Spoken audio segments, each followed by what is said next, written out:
عزیز السلام علیکم. این زمان من در چلو بیابان‌های تاجیکستان قرار دارم، در منطقه طرف‌های قبادیان و شهر توس.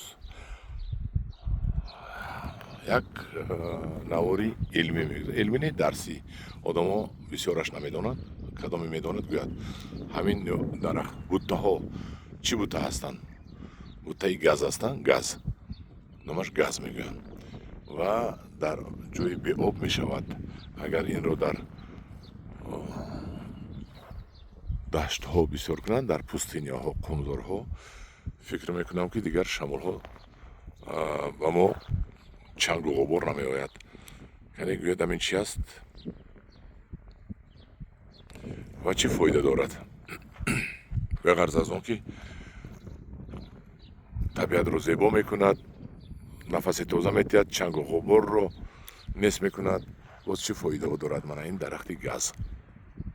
فکر میکنم گاز نماشن کنی با چی فکری دارد گپ زند.